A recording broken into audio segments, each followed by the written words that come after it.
Thank you. মানে মাসুম ভাই খুব সুন্দর টেকনিক এটা শিখিয়ে দিলেন আমাদেরকে, এবং আমি আমি শিওর যে তোমরা অনেক এনজয় করেছো।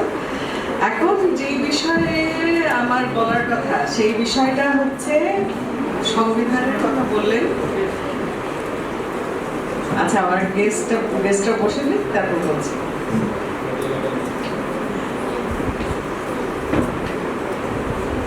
এখানে আমরা সবাই বেসিক ট্রেনিং দিতে আসছি, খুব ভিতরে যাব না, জাস্ট একটা বেসিক আইডিয়া তোমাদেরকে দেওয়া যে কোন আইন কি হিসেবে মানে কি বলে, হ্যাঁ তোমাদের ওখানে অধিকারটা কি এবং তোমাদের কি করা উচিত। কিন্তু যখন সংবিধানের প্রশ্ন আসে, সংবিধানটা কি জিনিস? সংবিধান হচ্ছে রাষ্ট্রের সর্বোচ্চ আইন। সর্বোচ্চ আইন মানে হচ্ছে এই আইনের উপর কোনো আইন নেই, তাই না? তো এই আইনের উপর কোনো আইন না থাকলে তারপরেগুলো কি? তারপরেগুলো হচ্ছে সংবিধান ওগুলোকে বৈধতা দেয় যে হ্যাঁ এই আইনগুলো যদি আমার সাথে আমি যা বলি তার সাথে সামঞ্জস্যপূর্ণ হয় তাহলে এটা মানে ঠিক থাকবে, অথবা ওই আইনটি বাতিল হয়ে যাবে, কোনো প্রভিশন। হ্যাঁ, তো এই সর্বোচ্চ আইনের কিছু বৈশিষ্ট্য আছে। মানে এইটা কিন্তু আমরা যখন দেখা যায় যে বিশ্বের সবকটি দেশে সংবিধান লাগে, কারণ কি এটা রাষ্ট্রে কিভাবে পরিচালিত হবে এটা ঠিক করে দেয়। হ্যাঁ, তো সংবিধান যেহেতু এত কিছু ঠিক করে, বাংলাদেশ যখন 1971 সালে যখন আমরা স্বাধীনতা লাভ করি, তারপরে আমাদের একটা সংবিধান দরকার পড়ে যে রাষ্ট্র কিভাবে পরিচালিত হবে আমরা তখন জানি না। তো 1972 সালে আমরা এই সংবিধানটি প্রণীত হয়, এবং এরপর থেকে আমরা এই সংবিধানে অনেকগুলো সংশোধন করে করে আস্তে আস্তে আস্তে আস্তে আমরা এই রাষ্ট্রটাকে কিভাবে পরিচালিত করব এইভাবে আমরা গড়ে তুলি। এখন এই সংবিধানে মেডিয়েশনের ব্যাপারে অনেক কিছুই আছে। হ্যাঁ, কারণ মেডিয়েশনও একটা আইনগত পন্থা যেটা কিনা সংবিধানের মাধ্যমে এটা প্রতিফলিত হবে। ঠিক আছে, তো সংবিধানের কি কি বৈশিষ্ট্য আছে আমরা যদি দেখি, বাংলাদেশের সংবিধান লিখিত। তার মানে কি এটা একটা বৈশিষ্ট্য কেন হচ্ছে? কারণ অনেক দেশের সংবিধান অলিখিত আছে, তো যেহেতু এটা লিখিত এর বাইরে কোনো কিছু করা যাবে না। হ্যাঁ, আর হচ্ছে এটা বললাম যে রাষ্ট্র পরিচালনার মূলনীতি এখানে দেওয়া হয়েছে, যেমন এখানে গণতন্ত্র থাকবে, সমাজতন্ত্র থাকবে, মানুষের কি বলে ধর্মনিরপেক্ষতা থাকবে।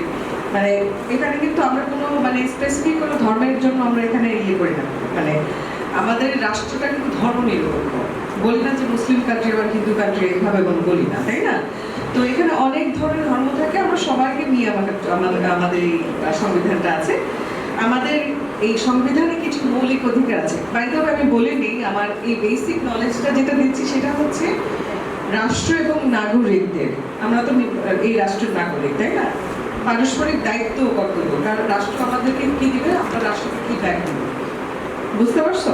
সো এইটুকু আমাদের জানা খুব জরুরি, এইটুকু আমরা যাতে আমাদের আত্মস্থ করতে পারি যে হ্যাঁ আমাদের কি কি দায়িত্ব আছে রাষ্ট্রের প্রতি, এবং রাষ্ট্র আমাদের প্রতি কি কি দায়িত্ব আছে। সো এখানে কিছু মৌলিক অধিকার আছে, সংবিধানে আমাদেরকে কিছু মৌলিক অধিকার দিয়েছে, যেটা কোনোভাবেই রাষ্ট্র এটাকে ইয়ে করতে পারে না যে হ্যাঁ আমাদেরকে এই অধিকারগুলো দিতেই হবে। এবং এটাও সংবিধানের একটা বৈশিষ্ট্য, এটা একটু পরে বলছি, ডিটেলে বলবো তাই। আর আছে সার্বজনীন ভোটাধিকার, আমরা যারা 18 বছর হয়েছি তারা আমাদের ভোটাধিকার প্রয়োগ করতে পারি, মানে যে কোনো বৈষম্য ছাড়া। আমাদের আছে একটি সংসদ, সেটা আইনসভা বলে এটাকে, এখানে আইন প্রণীত হয়, এখানে এক কক্ষ বিশিষ্ট আমাদের সংসদ আছে, এবং এখানে বলা হয়েছে বাংলাদেশের বিচার বিভাগের স্বাধীনতার ব্যাপার। বিচার বিভাগের স্বাধীনতা কেন চাচ্ছে? কারণ হচ্ছে বিচার যাতে ন্যায় হতে পারে। আমাদের যে অনেক ধরনের প্রেশার ক্রিয়েট করে বিচার ব্যবস্থাকে কলুষিত করার যে প্রক্রিয়াটা মানে থাকে অনেক জায়গায়, এটার জন্য বিচার বিভাগের স্বাধীনতাটা খুব দরকার। কিন্তু আমরা এখানে কি আসছি, বিচার বিভাগের ক্ষেত্রেও কিন্তু আমাদের মেডিয়েশনটা বিচার বিভাগেরই একটা অংশ। তো এইখানে যাতে কোনো ধরনের পরাধীনতা না থাকে, আমরা যাতে একেবারে ফ্রিলি এই আইন ন্যায় বিচার প্রতিষ্ঠা করতে কাজ করতে পারি। এখন সংবিধানের মৌলিক অধিকার যেগুলো রাষ্ট্র আমাদের প্রতি কর্তব্য, হ্যাঁ ওগুলোর ব্যাপারে একটু যদি সংক্ষেপে বলি। আইনের দৃষ্টিতে সকলে সমান। আমরা কোনো ধরনের আইনের আশ্রয় যদি আমরা লাভ করতে চাই, কেউ বলবে না যে না ও নিচু জাত ও নিচু জাত, বা ও এই ধরনের কোনো ধরনের বৈষম্য করা যাবে না। আমরা সবাই সমান আইনের দৃষ্টিতে, এবং সকলেই মানে বাংলাদেশে যতগুলো আইন আছে তার দ্বারা সমানভাবে আমরা প্রোটেক্টেড। হ্যাঁ, আর আছে বৈষম্য নিষিদ্ধকরণ, এই যে বললাম জাতি ধর্ম বর্ণ লিঙ্গ এবং জন্মস্থানের কারণে কোনো বৈষম্য করা যাবে না। তারপরে আছে আইনের আশ্রয় লাভের অধিকার, এই যে আমরা সকলেই আইনের আশ্রয় পাওয়ার অধিকার রাখি, কোনো কেউ বাংলাদেশের আমাদের এই মানে আইনের অধিকারটা ছিনিয়ে নিতে পারবে না। আমরা যে কোনো পুলিশ স্টেশন বা যে কোনোখানে যেয়ে আমরা আমাদের অধিকারটা ফলাতে পারবো। এই এই এই আইনের অধিকারের ব্যাপারে মেডিয়েশন যে অধিকারটা, এটাও কিন্তু চলে আসে যে আমাদের সকলেরই অধিকার আছে, আমরা ন্যায় বিচারের সাথে আমরা বিভিন্ন ধরনের আইনের পদ্ধতি আমরা ফলো করবো, মেডিয়েশনও তার মধ্যে একটা। আর হচ্ছে ন্যায় বিচারের অধিকার, আমরা ন্যায় বিচার পাওয়ার অধিকার আছে আমাদের, আমাদের যে সরকার আছে এবং আমাদের বিচার বিভাগ আছে, আমাদের সকলেরই একটি ন্যায় বিচার পাওয়ার অধিকার আছে। এই ন্যায় বিচার অধিকারের ক্ষেত্রে দ্রুত বিচার লাভ মেডিয়েশনের দ্বারা সম্ভব। সো আমাদের আরো কিছু আছে, যেমন চলাফেরার অধিকার, আমরা সকলে যাতে প্রত্যেকেই বাংলাদেশের ভিতরে এবং বাংলাদেশের বাইরে মানে কোনো বাধা ছাড়া চলাফেরা করতে পারি, এটা কিন্তু যদি আইনগতভাবে কোনো নিষেধাজ্ঞা না থাকে। তারপরে আছে সমাবেশ করার অধিকার, তারপরে আছে চিন্তা ও বিবেক স্বাধীনতা এবং বাক স্বাধীনতার অধিকার। হ্যাঁ, এখন এখানে কিন্তু দুইটা জিনিস বলা আছে, আমার এই জিনিসটা খুব ইন্টারেস্টিং লাগে, সেটা হচ্ছে চিন্তা বিবেকের স্বাধীনতা। আমি যা ইচ্ছা চিন্তা করতে পারি, যা ইচ্ছা আমার মাথায় আসতে পারে, আমি সেভাবে চিন্তা করার স্বাধীনতা আছে। কিন্তু বাক স্বাধীনতা আমরা যেটা বলি সেটা কিন্তু পুরোপুরি স্বাধীনতা দেয়নি। আমাদের সংবিধান বলেছে যে কোনো আইনের দ্বারা কোনো যদি বলা হয় যে এইটুকু বলা যাবে না, এইটুকু বলা যাবে না, কারণ আমাদের দায়িত্ব হচ্ছে শৃঙ্খলা বজায় রাখা। আমাদের দায়িত্ব হচ্ছে রাষ্ট্রের মধ্যে কোনো ধরনের কোনো এমন কিছু না বলা, চিন্তার কোনো ইয়ে নাই, লিমিট নাই, কিন্তু কি বলবো আমরা এটা আমাদের বুঝে শুনে বলতে হবে যাতে মানুষের কল্যাণ হয় সেটা বলে। আর আছে ধর্মের স্বাধীনতা। তো এই অধিকারগুলো যেটা আমাদেরকে দিয়েছে সংবিধান, সেই অধিকারগুলো রাষ্ট্র যদি না দেয়, কারণ রাষ্ট্রের অনেক ধরনের মানে ভুল হতেই পারে, তখন আমরা কোথায় যাব? তখন আমরা যাব হচ্ছে সংবিধানে বলা আছে আমরা হাইকোর্টে 102 আর্টিকেলের মাধ্যমে আমরা একটা রিট করি যে আমাদের সংবিধানে যে মৌলিক অধিকারগুলো আমাদের দিয়েছে সেই অধিকারগুলো আমি ফলাতে আমি এই রিটগুলো করি এবং ওখানে বিচার ব্যবস্থার মাধ্যমে আমরা এটা মানে প্রয়োগ করি, আমাদের এই অধিকারগুলো রাষ্ট্রের ইয়েতে প্রয়োগ করি। এখন এই যে আমরা যে এতগুলো মৌলিক অধিকারের কথা বললাম, অধিকারগুলো কাদের প্রাপ্য? নাগরিকদের, তাই না? আমরা নাগরিক হয়েছি নাগরিকত্ব আইন 1951 মাধ্যমে, যেখানে বলা হয়েছে নাগরিকত্ব হচ্ছে রাষ্ট্রের আইন দ্বারা স্বীকৃত সদস্য হিসেবে একজন ব্যক্তির পদমর্যাদা। এখন যেহেতু রাষ্ট্র আপনাকে তোমাদেরকে নাগরিক হিসেবে গণ্য করছে, এতগুলো অধিকার দিচ্ছে, হ্যাঁ, তোমাদেরও তো কিছু দায়িত্ব কর্তব্য আছে, তাই না, রাষ্ট্রের প্রতি, যে হ্যাঁ আমরা সুনাগরিক হব। এবং সুনাগরিক কারা কারা, মানে কিভাবে হতে হয়? তো নাগরিকের কর্তব্য লেখা আছে আর্টিকেল 21-1, হ্যাঁ, সেখানে বলা হচ্ছে সংবিধান এবং আইন মান্য করা। এখন আইন তখনই মান্য করবো যখন আমরা জানতে পারবো, তাই না?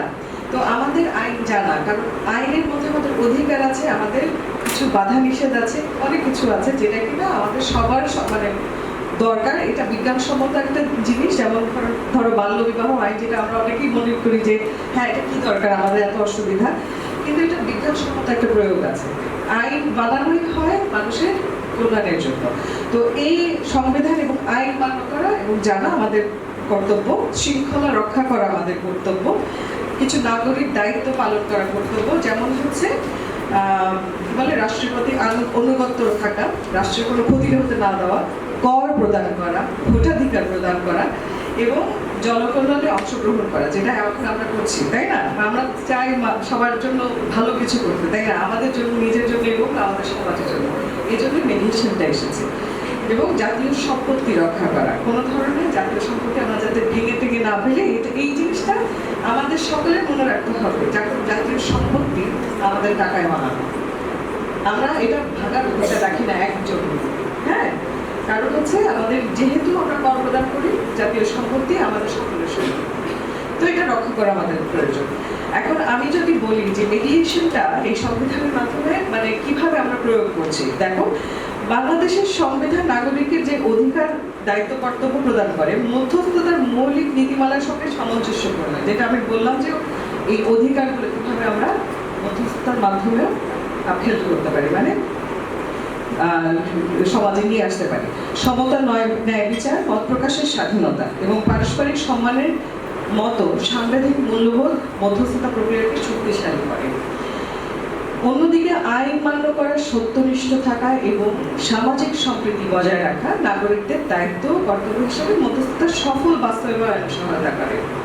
ফলে মধ্যস্থতা শুধু বিরোধ নিষ্পত্তির একটি পদ্ধতি না, বরং সংবিধানের মূল্যবোধ বাস্তবায়নের একটি কার্যকরী মাধ্যম। যেহেতু সংবিধান আমাদের সর্বোচ্চ আইন, মধ্যস্থতার মাধ্যমে আমরা এই সংবিধানের সকল যে ধারা বা আইন আছে বা আমাদের প্রবিধানগুলো বা বিধানগুলো আছে সেগুলো আমরা আপিল করতে পারি বা রক্ষা করতে পারি। আমি এইটুকুই তোমাদেরকে আজকে বলবো, কারণ হচ্ছে বেসিক নলেজের এটার উপর গেলে তোমাদের মাথায় কিছু ঢুকবে না। সংবিধান অনেক বড় একটা জিনিস, কিন্তু আমরা মনে করি যে আমাদের দায়িত্ব কর্তব্য আমাদের জানা উচিত। তো আমাদের যে বাংলাদেশে মেডিয়েশনের কর্ণধার গোস্বামী স্যারকে অসংখ্য ধন্যবাদ আমাদের এই সুযোগগুলো করে দেওয়ার জন্য, কারণ কেউ পড়াতে আসে নাই, হ্যাঁ শুধু হ্যাঁ। সো আমাদের নিজেরও জানতে হবে, যারা যারা বলছে তাদের থেকেও নলেজ নিতে হবে, আমরা সেটা শুরু নাগরিক হিসেবে করে উঠবো অ্যাজ আ অ্যাক্রেডিটেড মেডিয়েটর। আমাদের এই বাংলাদেশকে অনেক উচ্চ পর্যায়ে নিয়ে যাবো আশা করি। হ্যাঁ, অনেক ধন্যবাদ তোমাদের, থ্যাংক ইউ।